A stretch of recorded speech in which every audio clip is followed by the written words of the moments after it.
안녕하십니까. 암호화폐 정보를 전달해 드리는 닥터 비트맨입니다.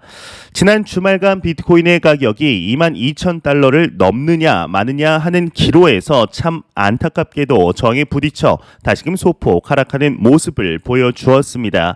그럼에도 21,000달러를 지켜주는 모습이 유의미하다 판단할 수 있겠는데요. 이런 시장 상황 속에 여전히 암호화폐 시장에는 많은 소식들이 나오고 있습니다. 오늘 남은 시간도 잘 마무리하시길 바라면서 내용 바로 시작하도록 하겠습니다. 구독과 좋아요, 알림 설정 부탁드립니다. 네, 현재 녹화 시간은 2022년 6월 27일 월요일 오후 1시 16분을 지나고 있습니다. 참 주말을 보내고 맞이하는 월요일 항상 힘들기만 한데 이 암호화폐 시장의 가격 전반적으로 어제보다는 소폭 하락한 모습을 보여주고 있습니다. 일단 코인마켓캡 기준으로 전반적인 메이저 탑10 코인들 가격 훑어보도록 하겠습니다. 시가총액 1위의 비트코인의 경우는 전날 대비 1.21% 하락했습니다. 21,161달러를 나타내고 있으며 2위의 이더리움의 경우는 1.12% 하락한 1,219달러를 나타내고 있습니다. 그래도 얼마 전 1,000달러가 깨진 때와 비교해 보면 상당히 유의미하다라고 볼 수가 있을 것 같은데요. 시가총액 6위의 리플 XRP의 경우는 0.27% 사실상 거의 어제와 차이가 없죠. 0.36달러를 나타내고 있으며 시가총액 8위의 에이다의 경우는 0.42% 하락한 0.49달러를 나타내고 있습니다. 비트코인의 더미넌스와 이더리움의 더미넌스 어제보다 소폭 낮아진 모습을 보여주고 있는데 각각 42.4%, 15.6%를 나타내며 여전히 강력한 시장 지배력을 확인할 수 있겠네요. 그렇다면 선물 투자자분들은 포지션 비율이 어떻게 나뉘고 있는지 한번 보도록 하겠습니다. 일단 비트코인의 경우는 숏 포지션이 다소 높습니다. 24시간 기준으로 보았을 때 50.19%를 나타내며 5분 기준으로 보았을 때는 다소 롱 포지션 53.02%로 높은 것을 확인할 수가 있습니다. 이더리움의 경우는 좀 반대의 모습을 보여주고 있는데 숏 포지션이 62.89%를 나타내면서 다소 중단기적으로 하락할 것 같다라고 보는 투자자분들이 많은 상태이며 리플 XRP의 경우는 롱 포지션이 57.06%로 이제 상승할 것 같다라고 보는 선물 투자자분들의 비율을 확인할 수가 있겠는데요. 이러한 인재 시장의 상황 속에서 하나의 소식이 나왔습니다. 바로 거래소로 암호화폐 거래소로 송금되는 비트코인의 일평균 주소수가 11개월 내 최저치를 기록했다라는 소식이 나온 것인데 이와 이제 비슷한 결의 소식 하나 추가적으로 나왔습니다. 거래소 내 비트코인의 예치금이 19개월 내 최저치에 도달했다라는 소식이 나온 것이죠. 일단 이 거래소로 비트코인의 송금이 일평균 주소수가 이제 11개월 내 최저치를 기록했다라는 이야기를 다른 말로 바꿔보면 이제 익명의 주소에서 거래소로 송금되는 비트코인의 개수가 줄어들었다라고 얘기를 할 수가 있겠죠. 이 말인즉슨 거래소 내 비트코인의 유입량 그리고 보유량이 줄어들고 있다. 즉 매도 압력이 줄어들고 있으므로 중단기적으로 암호화폐 시장 전반에 상승 여력이 충분히 다가왔다. 바닥에 다 도달했다라고 분석할 수 있겠습니다. 이제 이와는 반대로 1BTC 이상 보유한 주소수는 86만 9천여 개로 증가 추세가 지속되고 있다고 하는데요. 이제 방금 전 말씀드린 내용과 일맥상통하는 내용이죠. 하지만 그간 진행이 되었던 암호화폐 시장의 약세장의 모습들, 글로벌 매크로 경제들의 약세 모습에 부정적인 소식들이 나올 수밖에는 없었습니다. 한 약 5일 전쯤에 이러한 소식이 나왔는데 미 증시에 상장된 대규모 채굴 업체들이 5월 달에 채굴한 비트코인의 100%의 모든 비트코인을 매도하였다라는 이야기가 나왔습니다. 이 내용이 나오고 얼마 뒤에는 이제 6월 달 채굴한 비트코인의 120%, 150%를 매도할 가능성도 충분히 있다라는 소식이 나왔는데요. 이 말인 즉슨 이 채굴한 비트코인뿐만 아니라 보유한 비트코인 또한 모두 다 팔아버릴 가능성이 있다라고 분석을 한 것이죠. 하지만 이와는 정반대로 좀 다르게 해석한 곳이 있습니다. 바로 블룸버그인데요. 이 블룸버그의 경우는 채굴자발 비트코인 매도세가 오히려 바닥에 가깝다는 시그널을 의미한다라는 분석을 했다고 합니다. 한번 내용을 보도록 하겠습니다. 이 블룸버그 통신이 크립토퀀트의 데이터를 인용하면서 비트코인 채굴자들은 6월 약 2.3만 BTC를 거래소로 옮겼다. 채굴자들의 카피슐레이션, 즉 투자자들이 모든 희망을 버리고 투매에 나서는 것, 이러한 것은 오히려 비트코인이 바닥에 가까워졌다는 신호일 수 있다라고 보도를 했다고 합니다. 이와 관련해 크립토퀀트 수석 애널리스트 줄리오 모레노의 경우 또한 비트코인 가격 사이클의 패턴을 보면 역사적으로 채굴자들의 카피출레이션은 약세장의 바닥 직전에 발생을 했다라고 설명을 했습니다. 즉 이걸 좀 쉽게 풀이하면 인간 지표들을 보았을 때 이제는 팔 때가 아니라 오히려 모아가야 한다, 매집해야 한다라고 이야기를 하고 있는 것이죠. 이에 최근 암호화폐 시장 전반적인 기업들의 모습을 보게 되면 과도한 레버리지, 즉 과도한 대출로 인해 기업들이 도산하는 상황들을 우리는 심심치 않게 볼 수가 있었습니다. 예, 얼마 전 블룸버그에서 하나의 소식이 나왔었는데 이 비트코인 채굴 기업 또한 이제 여기에서 자유롭지 않다. 약 40억 달러 규모의 채굴이 이제 대출이 채굴 기업들이 모두 다 이렇게 받았던 것이 파악이 되었다라는 이야기가 나왔습니다.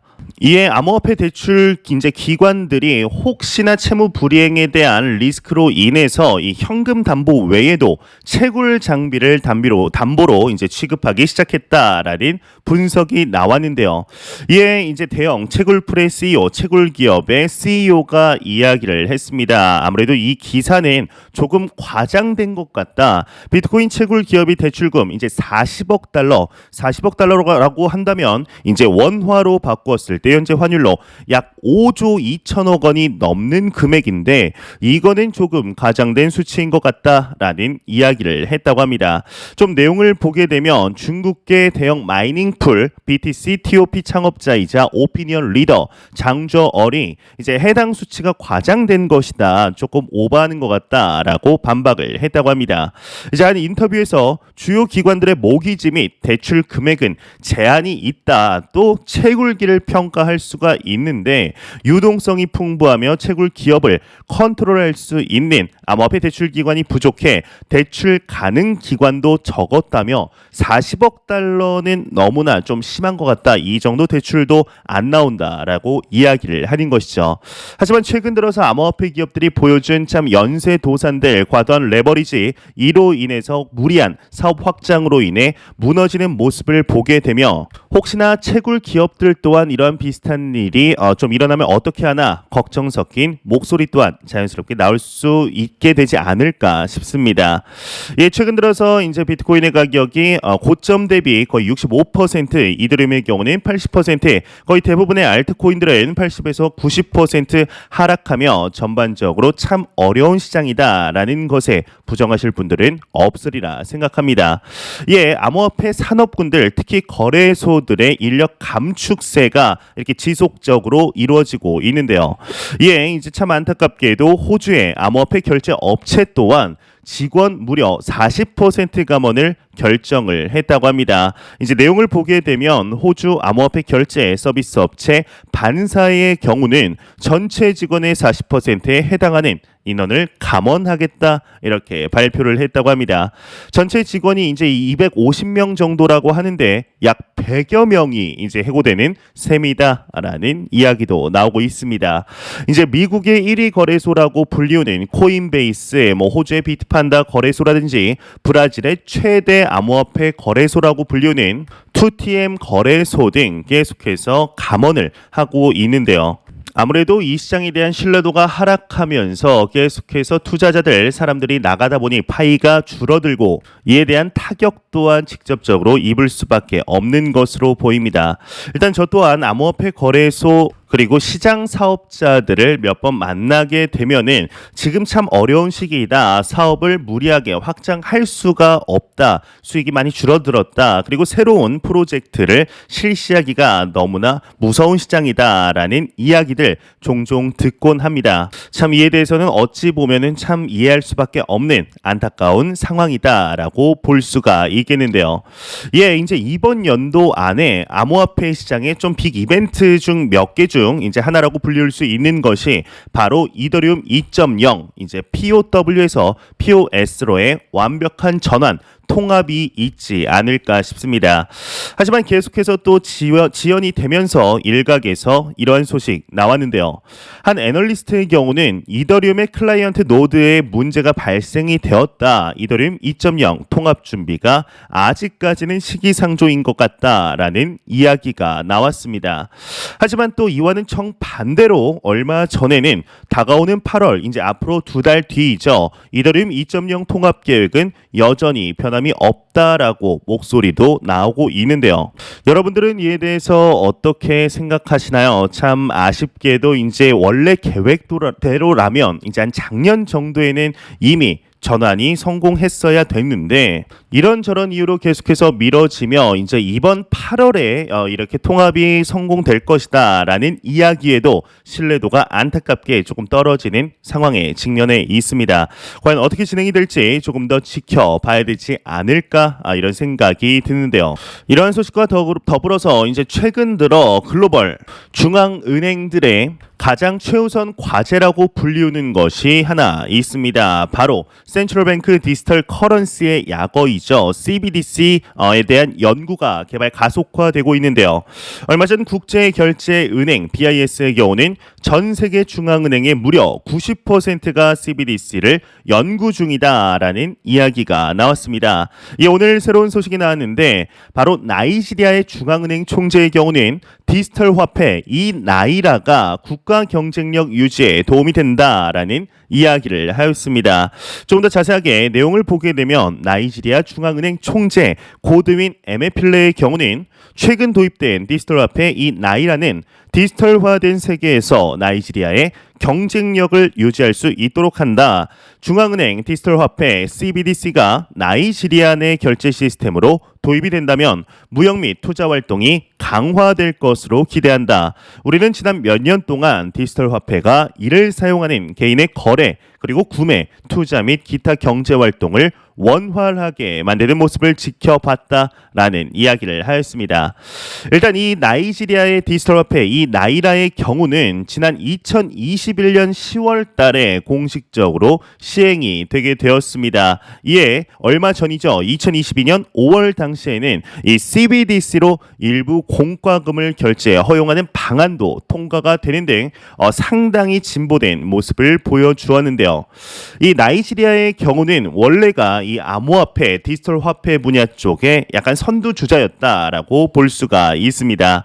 2021년 3월 기사를 보게 되면 이 가상화폐 나이지리아가 비트코인 거래에 글로벌 리더가 된 까닭이라는 기사가 나올 만큼 상당히 진보적이었는데 2년 전이죠. 2020년 기준으로 나이지리아의 암호화폐 거래량은 4억 달러 이상 이는 이제 미국과 러시아 다음으로 세계 3위 수준의 거래량을 2년 전 이미 나타내게 되었습니다. 실제로 나이지리아의 경우는 이 디지털 화폐 이 나이라가 이제 시중에 풀리게 된 후에 이 암호화폐를 증권으로 간주하고 개인 투자 한도도 참 안타깝게도 연간 600만 원으로 제한을 하는 등 다소 암호화폐 시장에 압력을 가했지만 참 신기하게도 이 나이지리아의 국민들은 우회를 통해서 암호화폐를 더욱더 거래 활성화하며 오히려 이전보다 거래량이 증가하는 모습을 보여주게 되었는데요. 이를 통해 우리가 알 수 있는 것은 이미 신뢰도가 하락한 국가 그리고 자국 화폐의 가치가 하락한 국가에서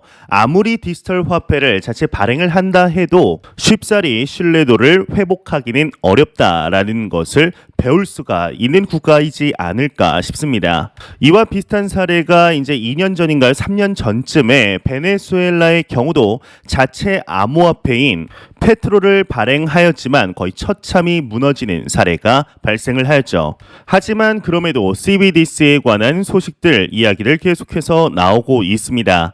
이란의 경우도 2개월 내에 CBDC 파일럿 프로젝트를 착수할 계획이다라는 이야기를 하였는데, 이란의 중앙은행 총재 알리 살레아 바디의 경우는 8월 CBDC 파일럿 착수를 위해 필요한 조치를 취하고 있다. 이 테스트는 우선 한 지역에서만 진행이 되며 추후 범위를 넓혀갈 계획이다라는 이야기를 하였습니다. 이란의 경우는 작년 2021년 5월 당시에는 정전이 계속됨에 따라 이 암호화폐 채굴이 문제인 것 같다라고 판단을 해서 4개월간 이 채굴 금지령을 내렸던 국가였습니다. 하지만 시간이 지나면서 이 채굴이 크게 문제는 아니었던 것 같다라고 이야기를 하며 이 미국의 강력한 경제 제재 회피를 위해서 무역 결제에 비트코인을 포함 암호화폐를 사용한다라는 이야기가 나왔는데요. 이러한 국가들이 좀 판단을 하는 것 같습니다. 이렇게 암호화폐를 사용할 바에는 자체적으로 정부가 CBDC 디지털 화폐를 만들어서 사용하는 것이 훨씬 안정적이지 않겠냐라고 말이죠. 하지만 이러한 국가들은 곧 깨달을 수밖에 없을 것입니다. 암호화폐 시장을 통해 보아왔던 이점이 CBDC를 통해서는 힘들구나, 불가능하구나. 이 암호화폐와 CBDC는 비슷해 보이지만 블록체인 레이어 위에서 화폐가 움직인다는 것 자체는 비슷하지만 완전히 결이 다른 것은 이제 좀 결이 달랐구나 라는 것을 인정하며 다시 암호화폐의 사용 빈도를 올리게 되지 않을까 생각이 듭니다.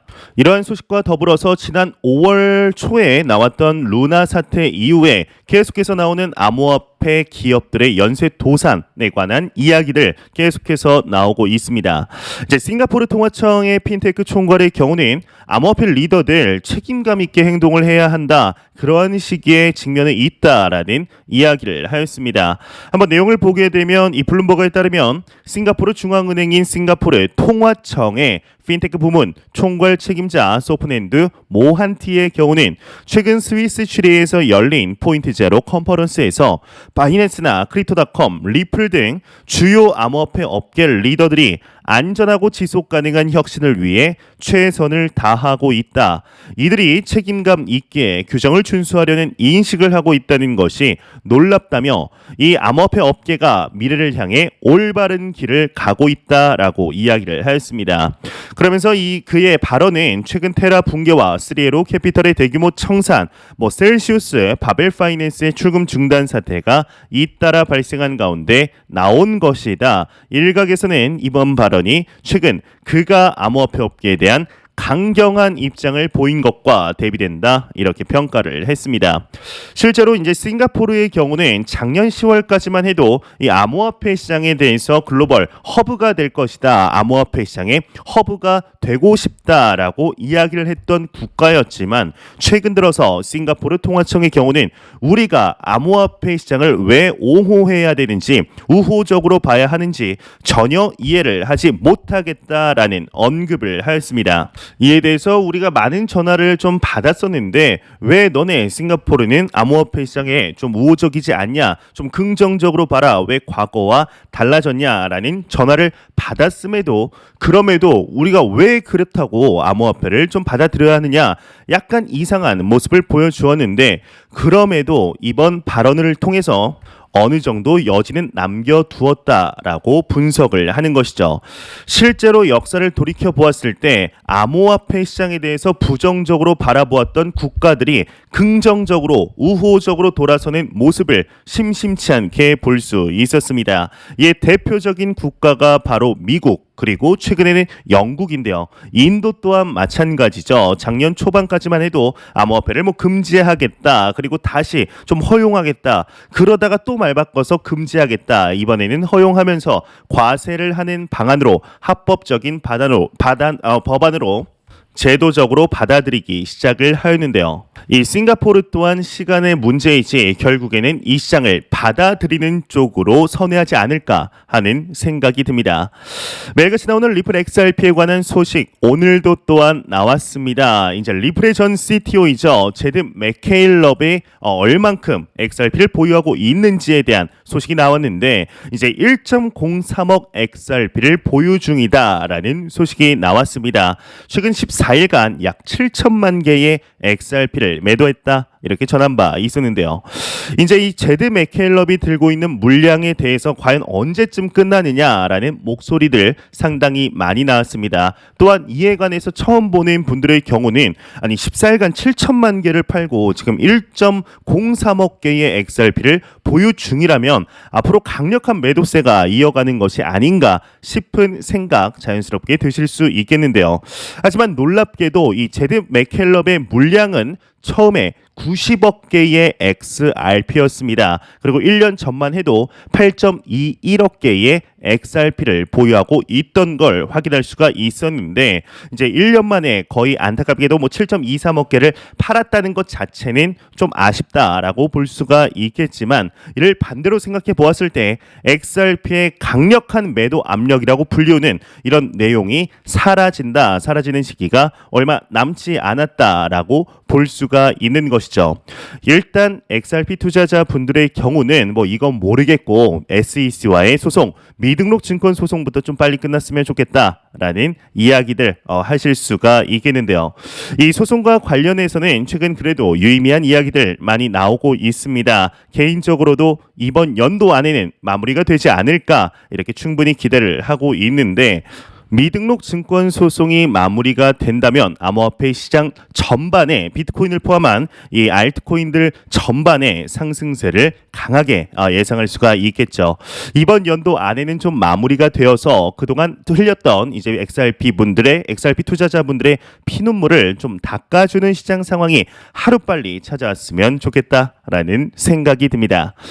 네, 제가 준비해온 소식 여기까지입니다. 영상 도움이 되셨다면 구독과 좋아요 그리고 광고 한 편만 처음부터 끝까지 시청 부탁드립니다. 이 채널은 오직 광고 수익으로 운영이 되게 됩니다. 항상 영상 시청해 주시는 시청자분들, 구독자분들 너무나 감사드립니다. 오늘 남은 시간도 잘 마무리하시길 바라면서 저는 더욱 도움이 되는 영상으로 한 저녁 9시 정도에 찾아뵙도록 하겠습니다. 지금까지 닥터 비트맨이었습니다. 감사합니다.